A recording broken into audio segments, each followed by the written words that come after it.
Oromoo waraantan rabbiin is qabee jira jechuudha. Viidiyoo xiyyatan akka gartaniin biran kutinaa sheer naa godhaa jechuudha. Obboleettii mucayyoon tun obboleettii forroqqeeti jechuudha. Obboleettiin forroqqee obboleettii teenya jechuudha. Waa hadii daasaritti jechuudha. Kiyyaan bira as nu bira jiru kun jechuudha. Gudeetee ajjeesee mucayyoo rasaasaan ibdooytee rasaasaan duutee jee rasaasa mana ijaazaa keessa jiru isin eessatti agartan. Nutis dalagaa irraa buneen magallaa bara. Waa hadii daasir namaa mata tokko taa'ee dalagee jechuudha. Akkasuma mana ijaazaallee bu'ee jira jechuudha. Nuti nagarri rasaasuma sanuu rasaasa bakki nuti bulluu fi bakki isin bultanuu wal adda. Isaan itti dhaqanii namni rasaasa fidata. Akkasii jechuudha waan hin taane takka walitti hin fidinaadha. Viidiyoo tana sheer godhaa ijoolleen gaara jirtan ijoolleen waatii daasir keessa jirtan gurbaan kun akka achi keessaan baane qabaadha jechuudha. Ilmoo namaa ajjeesee bakki ittiin baane keessattuu ilmaan gaara mul'ata gabbaadhaas obboleettiin forroqee obboleettii teessa waan taateef gurbaan kun ba'uun qabu. Waatii daasir keessatti dhiigni namaa hanqan takka nama biratti hin gahu jechuudha. Saniifuu sheer naa godha. Bineensichi kun olaala argaa jirtan viidiyoo kana jechuudha. Viidiyoo kana sagalee irraa balleessi sirba waan ta'eef mucaan mucayyoo Saawudii keessatti ajjeesee mucaan kun jechuudha. Kun ragaan isaa ofuma isaati ofitti qabe jechuudha. Kun shugguxii qabatee heeddisaa jechuudha ofitti qaqqabe jechuudha. Mucayyoo tana haraama mucaa kana ajjeese mucaa kana jechuudha. Sirba Taaddalaa Gammachuutiin heeddisa sirbannoo kana yoo agartanii jiraattan jechuudha. Viidiyicha amma argisiise kan ishii har'a galaafatee ofii isaati akkanatti sirba jechuudha. Mucayyoo tana laala ragaan mucaan mucayyoo ajjeesee ofuma isaati ofitti rage. Sababni isaas kunoo shugguxii qabatee sirbaashu sirba Taaddalaa Gammachuu jechuudha. Beekta sirba san jechuudha. Innaa mucayyoo tana dhugaa ishee isumatti ajjeese wanti waan gara biraa nama biraa deeman hin qabanii mucaa kanatti ajjeese dhugaa mucayyoo sanii baasuu qabu jechuudha. Dhugaa dubbachuuf jechuudha. Ijoolleen rabbi maaliif har'a mucayyoon tun nan nyaadha biyya ormaa keessatti nyaate jechuudha. Dhugaa rabbi bineensuma taate ijoolleen teenya rabbi innaa waaqayyoon dhugaa ishee baasu ammallee garuu mucaa kana gadi lakkisuu miti. Mucaa kana namatti beekile dhugaa rabbi gisee takka nama ajjeesu soo ajjeesanii das nama jedha. Rabbi yoo tokko maali ajenne ganyi bakka akkasi aarsu jechuudha. Har'a mucayyoon tun kichuu kutem jechuudha. Kichuu sakkute jechuudha. Ofii isaatii har'a kaaniin jiraata ishee lafaan ga'e jechuudha. Daa'imni duraayyuu kan shamarumaa bitate ta'uun oolu shugguxii sanuu jechuudha. Araama namatu jira namni irraa fuudhee isatti illee dhawu. Innaa kun waan baay'ee nama gaddisiisu obboloota koo haati fi abbaan ishee doshii gogga'anii ishee dhoobatanii eeganu karaatti galaafatte gadheen jechuudha. Innaa namoonni akka carraa ta'ee viidiyoo kan arganii waliif dabarsaa dhugaa rabbii walii dabarsaatii mucaa kana bakka jirutti qabaa jechuudha. Duratti viidiyoo biraallee irratti hojjeteetiin jira jechuudha.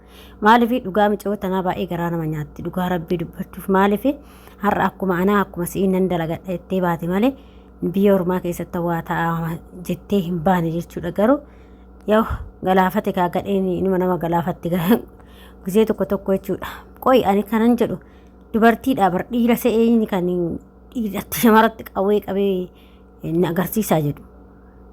Wayi namatu jira silaa baasan as keessaa silaa Saawudii kana keessaa ba'uun qabu asumatti illee waan godhama malee jechuudha. Inte sirii ani kan nacha babar dhugaa rabbii sirii viidiyoodhaan hin bahee akka malee ta'a dhugaa rabbii.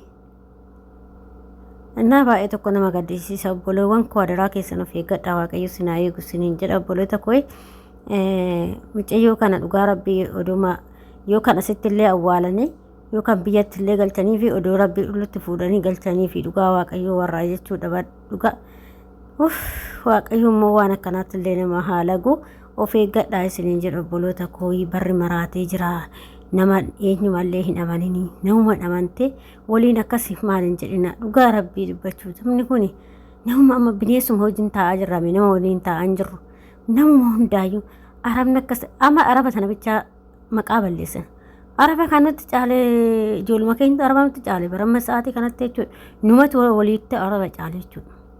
Maal lugoote abbaa arabni nu kabajjee nu jiraatti bar eebanne nu kabajjee dhugaa rabbii araboo nu kabajjee jiraatti garuu ijoolleen namni keenya wal kabajee keessatti oromoon keenya kun wal kabajee waliin jiraatu jechuudha. Biyyaa wan nyaata as keessatti wan nyaata as keessatti akkuma barbaadetti ajjeesa biyya keessatti akkuma barbaadetti ajjeesa. Maal goote abbaa arabni araba jedhan arabni shaggeedha maal nama goote abboo hundee mootummaa isaatti shaggaadha isaas hin tuqani yoo sixuudhaan immoo sin dhiisanii malee sin tuqan isaan jechuudha. Maal taate araboonni fayyaa qabdi. Yoom akka ijoollee keenyaa maraatte araboon kunniin roosiin kokkeetti ol galee quufee kun garaa hantuuta fakkeessee har'a lubbuu namaa gaggalaafatta sitti jechuudha. Echaaree roozii kanaaf lukkuu kana taree mataarra ol yaa'e natti fakkaate dhugaa rabbi akkatti nama aarsu rabbi. Innaa obboloota kwaadaraa keessan of eeggadha wantoota akkanarraa of eeggaa keessattuu ijoollee nama ala jirtan kun of eegaa bakka itti ijaazaa buutaniif hin buune dhiiruma agartee dhiirri tokko dhiiroo ta'ee fi ati fiiddee bira naqin ijaazaa maal jettee bira naqin dalagadhuu gara biyya keetii gali yoo si jibbisiise yoo hojii si jibbisiise yoo hojiin dhabame galaa gara biyya keessanii tikeettii muradhaate dhugaa rabbi jechuudha hin bahin dhiira takkaaf dhiirri ho'iitu asitti kan si fuudhu hin jiru asirratti caffaree akka lubbuu keessi si baasu malee jechuudha bakka.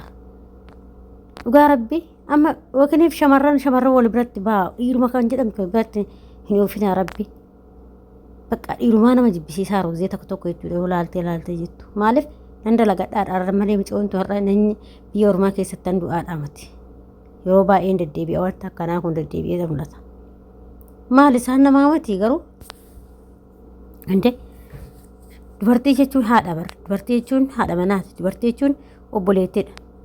Dubartiin utubaa manaati. Kanaafuu obboloota kwaadaraa keessan of eeggadhaa isin jedha gadhee maraattee gadhee nama nyaachuu jalqabdee ilmi namaa qaata bineensa ta'ee waluma nyaachuu jalqabee isin jedha araboota badduudha jenna kan araba nutti caalayyuu ijoollee oromoo teenyatu araba nutti caala dhugaa rabbi jechuudha maal abboo araboonni maasi gooti araboonni amala keenya kanaa hin dandeechi araboonni tun rabbi tokko yoo ilaale jedhu amaloota keenya kan hin dandeessu nuti amala garaagaraa qabnaa nama nu dandeechu ishiin nu baatte nuti wal baachuu dadhabne ijoolli biyya keessa biyya alaa jirru nama biraa kumatta alagaa kumatta lammii kooteettuyyuu akkanatti sitti qawwee sokkosee si ajjeesa araboonni kana caalaa si gochuu dandeechi isheen godhanii jechuudha garuu isaan nama akkasiitti miti namni tokko gaariitu jira badhi malee. Innaa kanaafiyyuu obboleewwan koo keessatti ala jirtanii adaraa of eeggadhaa waaqayyo sinaa eeguu yeroo ijaazaa buutanii nama biratti buutasan beekuu qabdanii namni sun nama akkamii ta'uu qaba yookiin ijaazaa san hin bu'inaa ta'aa dalagadhaa yoo sin jibbisiise gara biyyaa galuudha keessa rabbi tikkeettii muradhaa galaa keessa xoosi namaa ba'u asitti har'a lubbuun ishee bagodoo micoo sun gara biyyaa galtee raatte hoo rabbi innaa akkasiin jedhaa waaqayyo siif wajjinaa ta'uu. Isin jechuun jaaladha kan waan an godhu kan waanuman jedhu wallaalee waan carraa keenya illee akkana godheef keessattuu carraa shamarran keenya waan akkana nu godheef wallaalee maaliif bakkuma hundatti reefi keenya akka allaattii diriiraa deema jechuudha dhugaa rabbii hin nyaannan tun nama nyaatti waa godhana hin godhuufanna maatii keenya jijjiirranneet immoo kun ijoolleen akkanatti caccabdee karaa irratti hafti jechuudha ilmoota akka hin qabaate dulaafi takka hin dabarse uffi. Baay'ee nama jibbisiisa bakka jireenyuma addunyaa tanaatu nama jibbisiisa gisee tokko laaltee jettu bakka maaliif bakka ati yoo akkanatti karaatti cabdee haftu soo nyaatteen quufin odoo fiiddeen quufin har'a gadheen karaatti nama gaggalaafatte jechuudha osoo nama saba biraallee ta'e akkatti nama gubu sabuma keenyatu walitti bineensa ta'e wal nyaata jechuudha. Nama mucaa kana akkuma beekamu inni fataa jedhee biyyattuu gala jiraata maaltu isa beeka garuu jechuudha. Rabbiin isaa gaafatu waaqayyo isaa gaafatu maal wanni goonu jiru wanni dubbanu jiru waaqayyoon qofti isaa gaafatu jechuudha dhiiga micoo tanaatis rabbaa barbaadu ijoollee keenya baay'ee gudda'aa jira amma biyya kana keessatti dhugaa rabbii amma sirii baay'ee jajjabaate jira gamaa waanuma gara garaatiin jajjabaachaa jira tuun madaamit akka nana godheetti tuun marziitti naqxeetti tuun kaanyetti maalo rabbi ijoolleen keenya dhumanii barre dhugaa rabbi